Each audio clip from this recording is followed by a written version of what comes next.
Bom dia, irmãos. Assustei vocês? Meu bom dia, vou de novo. Bom dia, irmãos. Bom dia. Isso, que bom, que bênção. Vamos à leitura da palavra do Senhor, né? No nosso sermão de hoje, que está nos textos que nós lemos nessa semana. Nós temos lido agora aos Tessalonicenses, né? Vamos terminar a segunda carta na segunda-feira e vamos começar Timóteo. Então, já na semana que vem, nós vamos ler Timóteo, né? Nós vamos pregar um texto de Timóteo, né? Melhor dizendo. E nós vamos ler o texto agora de 1 Tessalonicenses, capítulo 2, versículo 17 em diante, tá? É só me seguir, não vou falar o texto todo, que é 2, 17 a 13, que é muita coisa. 2 e 17, aí vocês me sigam, que eu vou ler um pouquinho mais.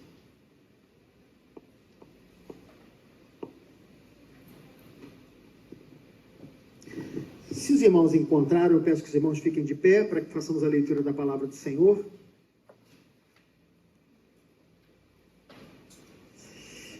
E a palavra do Senhor nos diz o seguinte: nós, porém, irmãos, privados da companhia de vocês, por breve tempo, em pessoa, mas não no coração, esforçamo-nos ainda mais para vê-los pessoalmente, pela saudade que temos de vocês. Quisemos visitá-los, eu mesmo, Paulo, quis, e não apenas uma vez, mas duas. Satanás, porém, nos impediu. Pois quem é a nossa esperança, alegria ou coroa em que nos gloriamos perante o Senhor Jesus na sua vinda? Não são vocês?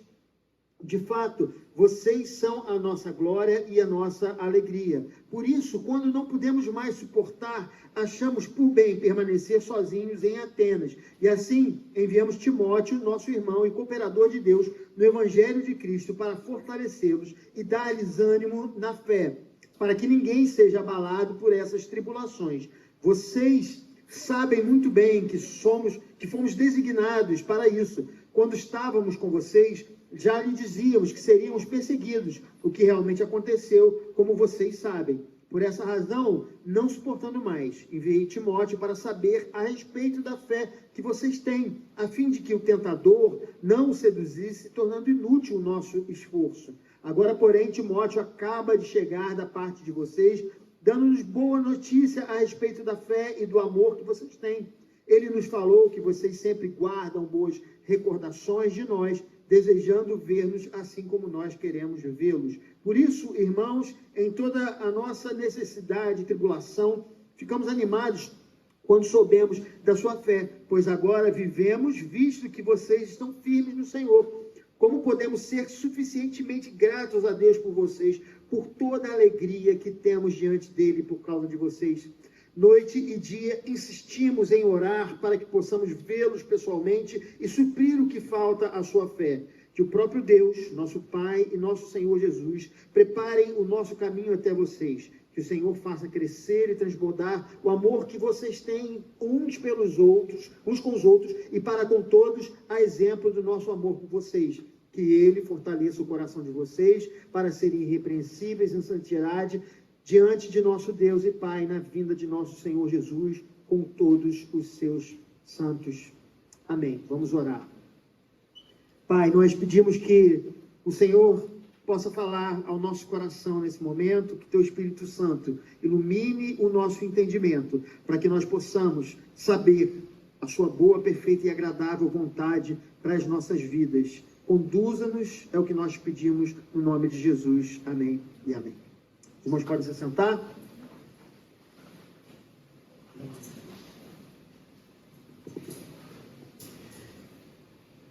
Queridos, quem foi criado aqui na igreja, né, como eu, sempre conviveu bastante com esse tema, né, de hoje que nós vamos pregar, que é o tema oração. O título do texto é Buscando Motivos para Orar, né? Então, a oração, ela está sempre envolvida, né, na vida do crente. Quando eu era criança, por exemplo, os meus pais me ensinaram a orar, né? E eu lembro que toda vez antes de dormir, antes das refeições, antes de sair de casa para uma viagem longa, né, eu via os meus pais orando e me ensinando a orar por essas coisas, né? Depois que eu fiquei mais velho, eu aprendi a fazer as minhas próprias devocionais e sempre acompanhadas de oração, né?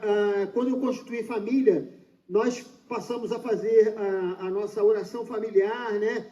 E a gente orava sempre com os filhos antes deles dormirem, né? Antes das refeições.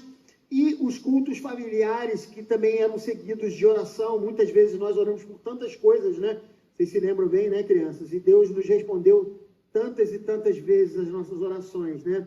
Queridos, na igreja, a oração também, ela sempre está presente nos cultos dominicais, antes de qualquer evento, né? A gente teve aqui o nosso grupo de louvor ensaiando antes do culto, e a primeira coisa, antes deles fazerem o ensaio, foi fazer uma oração ao Senhor, né? Mas a gente tem, por exemplo, as reuniões de departamentos, a festa na igreja, almoço de fim de ano, né? A gente tem a oração dos aniversariantes.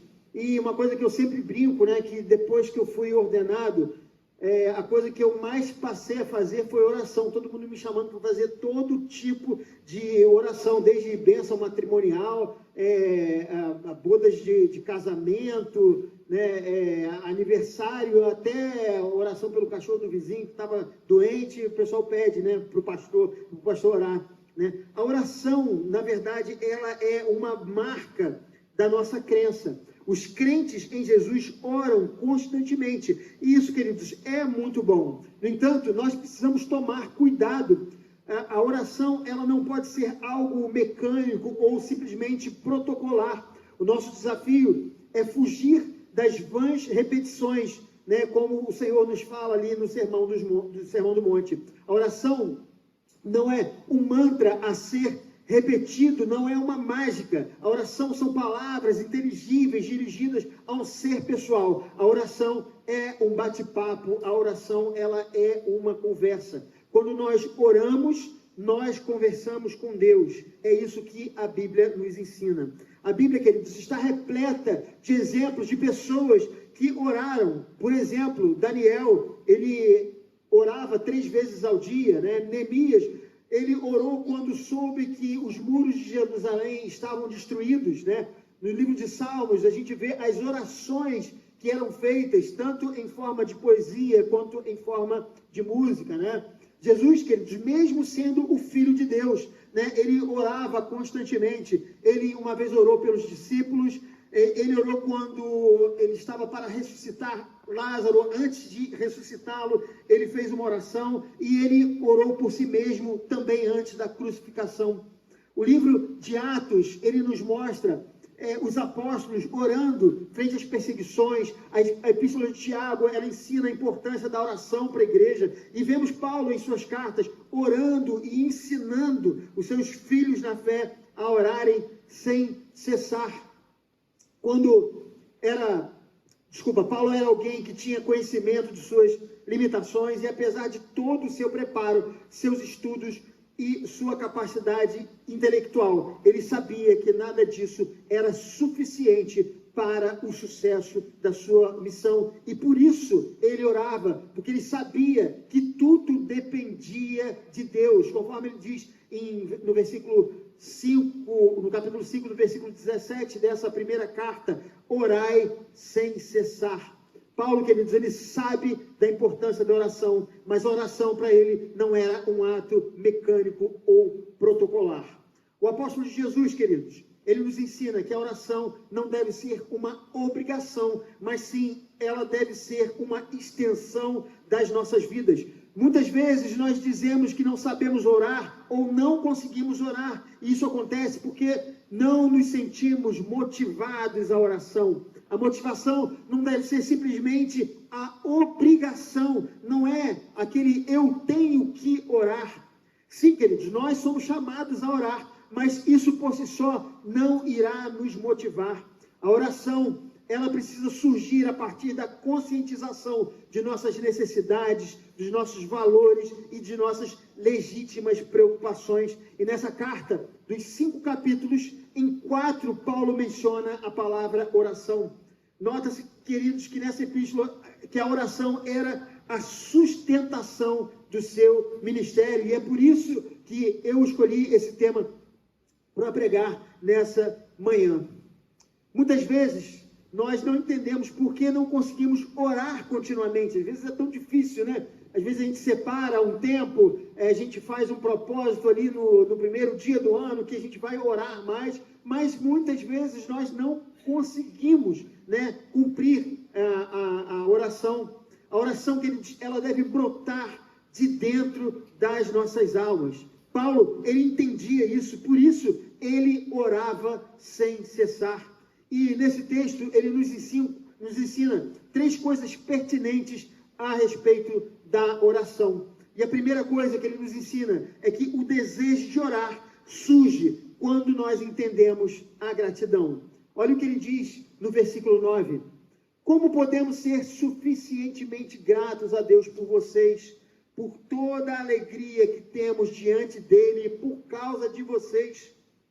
Queridos, quando a gente lê Atos capítulo 17, 1 a 9, né, a gente vê que a perseguição, ali a igreja de Tessalônica abreviou o seu ministério entre aqueles irmãos. Né? Muitas pessoas, elas tinham se convertido a partir do momento em que Paulo chega a Tessalônica e prega o evangelho ali, e os judeus ficaram enciumados de Paulo estar pregando aquela mensagem, né? E aí eles se juntaram ali, e se juntou uma multidão, e eles foram atrás do apóstolo Paulo para poder fazer alguma coisa contra ele. Como eles não encontraram Paulo, eles pegaram um irmão da cidade, que se chamava Jason, daquela igreja, né? E outros irmãos, e aí levaram esses irmãos para a prisão.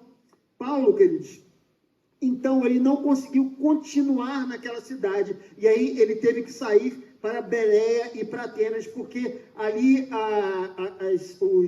estava todo mundo muito aflorado por conta da presença dele ali. Paulo, queridos, ele não descansou, porque ele estava aflito pela notícia, pela falta de notícia dos irmãos. Ele teve que abandonar a cidade e ele não conseguiu dar continuidade. Não foi, por exemplo, como em Corinto, que ele passou 1 ano e meio com os irmãos. Não foi assim. Ele pregou a mensagem, mas não deu tempo de ensinar, de sedimentar aquele ensino. Então ele acaba tendo que sair de lá e ele ficou extremamente aflito, né, por falta de notícia dos irmãos. Ele tentou visitar aqueles irmãos algumas vezes, mas houve uma oposição espiritual, como nós lemos no versículo 18. Né? Seria bom se na época tivesse o WhatsApp, porque o apóstolo Paulo poderia, para acalmar o coração, né, mandar uma mensagem, né? E aí, irmãos, beleza? Né? Como vocês estão? Aí os irmãos iam mandar o emoji lá tudo bem e tal. E aí isso acalmaria o coração do apóstolo Paulo, mas isso na época era impossível. O único tipo de WhatsApp que existia na época era o WhatsApp humano. Ele tinha que mandar alguém para saber notícias. Essa pessoa tinha que ir lá numa cidade distante, depois voltar com a notícia. Olha quanto tempo, né? Nossa vida é abreviada, às vezes a gente está preocupado com alguém, nossa, às vezes fica preocupado com os filhos. Onde vocês estão? Cadê vocês? E você não me responde por quê? E não sei o quê e tal. Fica assim, né? Aí daqui a pouco responde, ela fica tranquila, né? Mas é mais ou menos assim. Então o apóstolo Paulo envia Timóteo, e quando Timóteo volta com as notícias, né? As notícias são notícias ótimas, né? Então aqueles irmãos estavam bem. Então, naquele momento, queridos, a sua aflição, conforme ele nos descreve na carta, ela demonstra um amor sincero por aquela comunidade, porque ele estava aflito, ele queria saber se aqueles irmãos estavam bem, e a notícia aliviou o seu coração, e segundo o versículo 7, ele ficou animado, e aí ele agradece a Deus, conforme nós lemos no versículo 9, como podemos ser suficientemente gratos a Deus por vocês? Queridos, isso nos ensina que a oração de gratidão surge quando somos regidos pelo amor. As ações de graça só serão possíveis na sua vida se você tiver amor no seu coração.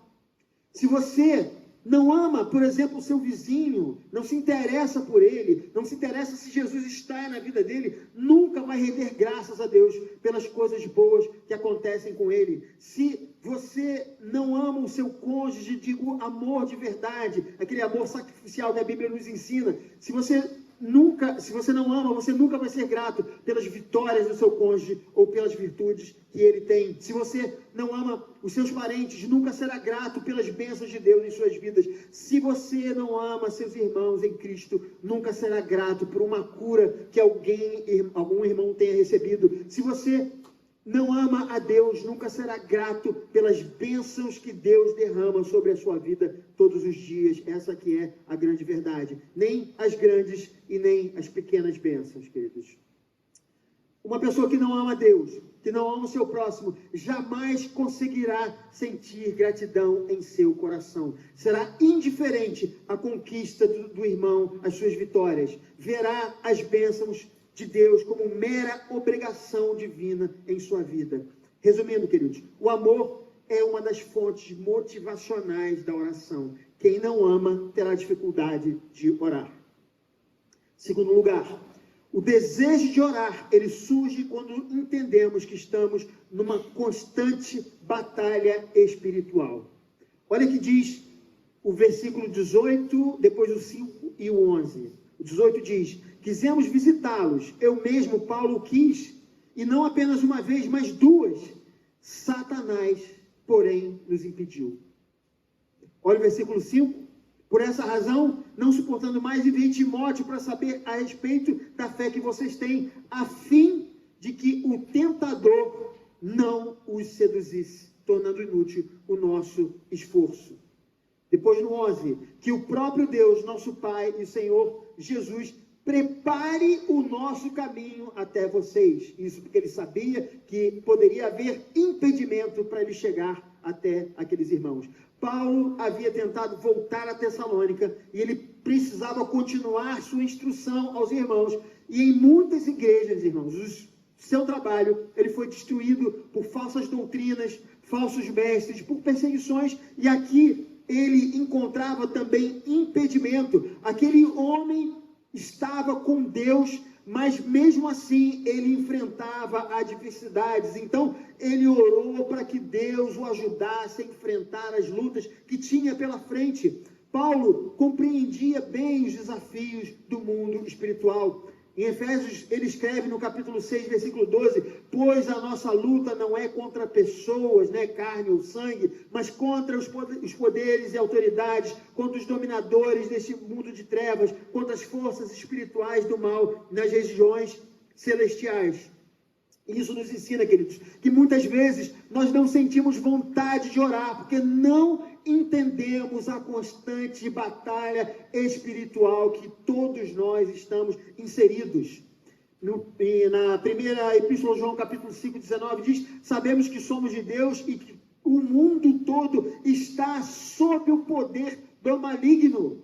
Não há como fugir a essa realidade. Ou então que Paulo fala em 2 Timóteo capítulo 3, 12, de fato, todos os que desejam viver piedosamente em Cristo Jesus serão perseguidos. Ou seja, todos aqueles que decidiram trilhar o caminho de Cristo vão passar por lutas e dificuldades, queridos. Essa é um axioma, essa é uma certeza que a Bíblia nos ensina. Não é o fato de você estar bem, não é pelo fato de nossa igreja estar caminhando bem, não é porque você é alguém que busca a Deus, que leva a sua vida com seriedade, que você não precisa orar, porque o diabo não vai te importunar. Isso não é verdade, queridos. Pelo contrário, ele está a todo tempo tentando acabar com você e com a sua vida. O universo decaído conspira contra os filhos de Deus. O inimigo está o tempo todo tentando acabar com a igreja de Cristo. 1 Pedro 5,8 diz: sejam sóbrios e vigiem. O diabo, o inimigo de vocês, anda ao derredor como leão, rugindo e procurando a quem possa devorar. Não se engane. Satanás, de alguma maneira, ele vai querer e ele vai tentar destruir a sua família, o seu casamento, a vida dos seus filhos, a amizade entre os irmãos em Cristo. O diabo, ele vai querer destruir a nossa igreja. E a pessoa que tem essa consciência vai orar constantemente.